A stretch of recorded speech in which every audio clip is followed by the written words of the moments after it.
have them in neutral or zero position. And it's not vital, but it is nice if they can keep checking in with their spine and making sure they're not coming up off of the ground, so that they keep the spine nice and long throughout the exercise. So you're gonna begin with the palms face down and out into a T. So we have this thing called expansional balance. So this is a good time to maybe explain to them how when you're in the T beginning, and am I in a T? Yeah, yes. When you're in the T, you wanna think about where your scapulas are on the ground. So they should kind of fit nice and back onto your back. And then have them maybe bring their rhomboids together so they can kind of feel what that feels like from this position, so they understand what we're after with this position. So once they do that, have them find a nice easy way to kind of engage rhomboids just a little, and then reach arms out from there. So it's kind of it seems counterproductive, but if you can have them engage and then maybe do it only 25% and then reach arms out from there, and then the arms will start to hover. And then slow, nauseatingly slow, we're going to bring our backs of our hands together. And I'll just do one slug slow for you guys so you don't get bored out of your mind. And I usually only do one within the video when my clients are videotaping it. But really go slow for them and for yourself, so that you can really start accessing your intrinsics. So the slower you go, the more intrinsic you're gonna get. So I'm just slowly letting my arms even sink down into the sockets as I come, bringing the backs of the hands. So your range of motion, when you feel your scapulas wing off, that's your range. And then you would stop there and take them back down. If you don't feel them wing off to about 4 inches, that's where you'd want to stop anyway, because then they're gonna have to wing. So right above, when you're at like parallel, that's good. Then we're gonna take them down slug slow. Checking in with the spine and with the face, making sure everything else is yielding into the ground. Usually you have one arm that's faster than the other. So try to keep them balanced. So once you get to the ground, you hover, you don't rest. So you're always engaged. So I'm gonna get to the ground, I'm gonna hover, and then I'm gonna turn at my shoulder joint, 1/4 of a turn so my thumb comes up at the shoulder joint. Check in with the spine, let the spine relax. Then we're gonna go slug slow, bringing your thumbs together. I'll go a little faster so that it's not boring. Plenty of time.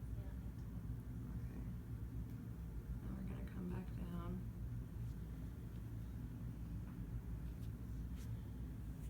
I do this in between clients, and it really helps keep my spine long and my work from my spine. It's really nice. And then 1/4 of a turn, hover 1/4 of a turn at the shoulder, so my palms are up. Still reaching out, scapulas on the back, bring palms together.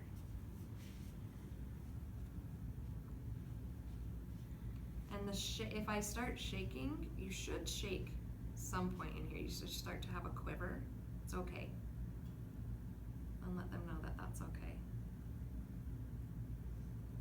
So palms together, and then the last turn from this, with this, what I call like the shoulder phase, will be pinkies. So 1/4 turn, pinkies up, and then the pinkies are gonna come together. Really try to extend the arms without hyperextending. I usually have them do this one twice. Pinkies up, come back down, and I would have them do the pinky again, come back down, still hovering. Now we're gonna rotate out, but the rotation's gonna only come from the wrist. And realistically it comes from the elbow, but I say wrist just to really emphasize the fact that I don't want the shoulders to change position.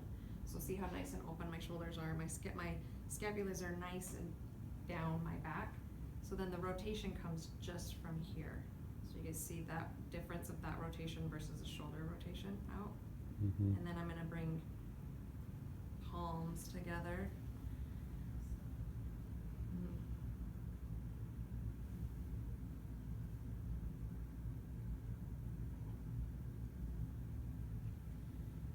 And then another quarter of a turn just at the wrist.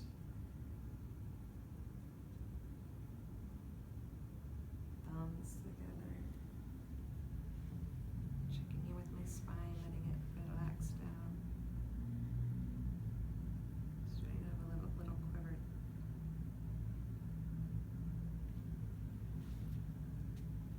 And the last one is gonna be palms down, but the difference of the position of my shoulder girdle from where I started and my arms is gonna be should be significantly different here.